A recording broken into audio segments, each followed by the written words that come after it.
안녕하세요. 뉴스 속 날씨 이세나입니다. 세계보건기구 WHO가 대기오염이 암을 유발할 수 있는 발암물질이라고 규정했습니다. 심각한 대기오염으로 몸살을 앓고 있는 중국을 이웃하고 있는 우리나라로서는 불안하기만 한데요. 특히 가을 겨울철에는 편서풍을 타고 중국발 대기오염 물질이 한반도로 날아올 가능성이 커져 각별한 주의가 필요하다고 합니다. 자, 이에 대한 자세한 내용 세종대 환경에너지융합학과 김기현 교수 전화 연결해서 알아보도록 하겠습니다. 교수님 안녕하십니까? 네, 안녕하세요. 네, 공기 중에 떠다니는 대기오염 물질, 보통 호흡기에 문제를 일으킨다고만 생각을 했었는데 이번에 세계보건기구가 발암물질로 규정했습니다. 좀 상당한 의미가 있다고 봐야겠죠? 예, 아주 중요한 의미가 있다고 할 수 있습니다.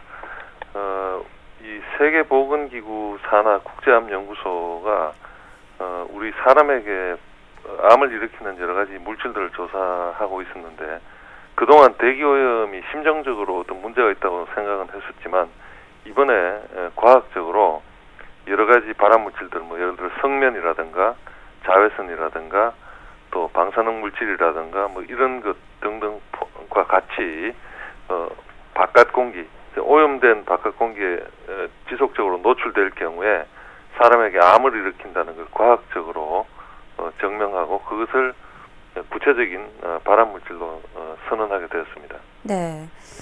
그런데 우리나라는 최근 들어 대기오염이 그렇게 심각하지는 않은 것 같습니다. 좀 대기질이 예전에 비해서 좋아졌다고 볼 수 있을까요?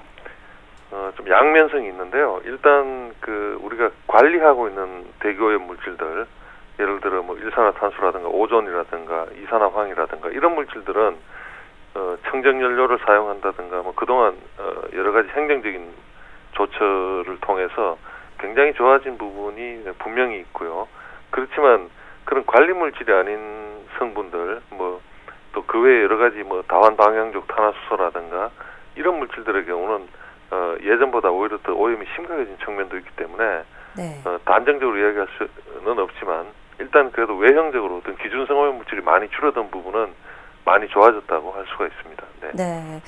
그래도 관리 대상 물질들은 좀 호전된 상태여서 그나마 좀 긍정적으로 보여지는데요. 반면 네네. 최근 중국에서는 스모그로 인해서 정말 크고 작은 사고가 많이 발생한다는 소식이 들리고 있습니다.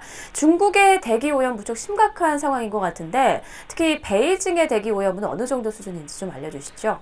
일단 중국 사람들의 식습관이 음식물을 튀겨 먹거나 이런 경향이 강하기 때문에 워낙 인구가 밀집된 지역에서 그런 현상이 여러 가지 또 대기오염과 연결되는 그런 측면이 나타나는 것 같습니다. 네. 일단 지금 국제암연구소에서 이야기한 것은 바깥 공기에 대한 문제지만 이런 걸 떠나서 실내에서 여러 가지 요리를 한다든가 튀겨 먹는다든가 이건 사실 중국만의 문제가 아니라 우리나라 사람들도 많은 문제가 있는데 이런 것이 실내 오염 문제를 넘어서 또 바깥 공기의 문제까지 된다는 그런 근거가 이제 확인이 되고 있다고 할 수 있겠습니다.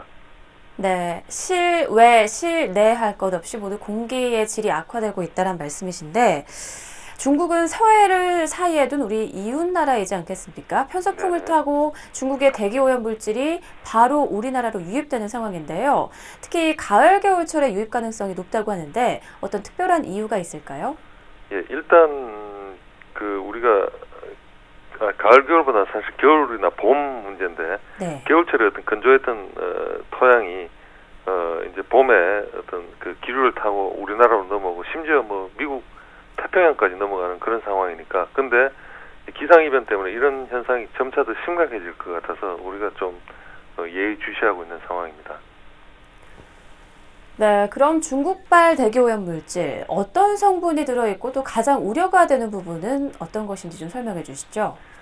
일반적으로 그동안 이렇게 많은 언론에서 황사가 발생한다든가 할 때 중금속 성분들의 문제를 많이 지적했는데 사실은 그런 중금속 같은 것은 우리나라에서 발생하는 먼지 속에도 많이 들어있는 것이고 실제 중요한 것은 이런 중국에서 대기오염 물질이 넘어올 때 그 농도가 엄청나게 증가한다는 것이고 또 사람들에게 어떤 중금속을 떠나서 먼지가 많이 노출된다는 그 자체가 굉장히 심각한 문제 같습니다. 평소보다 10배, 100배씩 그 먼지 농도가 올라가기 때문에 호흡기에 굉장한 문제를 일으킬 수 있는 것이라고 할 수 있겠습니다. 네, 중국에서 우리나라로 넘어오는 사이 중금속 수치가 급격히 높아지는군요. 그런데 편서풍, 이 자연현상을 좀 막을 수는 없지 않겠습니까? 그렇다고 계속 또 피해를 볼 수는 없는 입장인데 중국발 대기오염물질 공포에서 좀 벗어날 수 있는 해법은 없을까요? 뭐 여러 가지 측면을 생각할 수가 있는데 일단 뭐 중국 내부에서 더 사막화를 줄이기 위한 노력도 필요하고 또 우리나라에서 이렇게 일부 성공한 그 청정연료 사용이라든가 어떤 연료 대체 효과 이런 기술을 전파할 필요도 있고 그러나 하여튼 궁극적으로는 화석연료 사용하는 것을 줄여나가는 그런 전 세계적인 노력이 같이 수반돼야 어떤 가시적인 효과가 나타나지 않을까 생각합니다. 네, 이 문제도 역시 중국, 우리나라만의 문제가 아니라 전 세계적인 문제였군요. 다 같이 머리를 좀 모아야 될 것 같습니다. 오늘 말씀 고맙습니다. 네, 감사합니다. 세계보건기구는 지난 2010년 폐암으로 사망한 전 세계인 22만 3천 명을 조사한 결과 대기오염이 암을 유발한 것으로 조사됐다고 설명했습니다.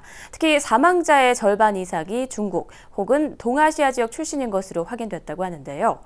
국민의 안전을 위협하는 주 요소로 확인된 만큼 언급된 국가와 함께 주변국들의 협력을 통한 문제 해결이 필요해 보입니다.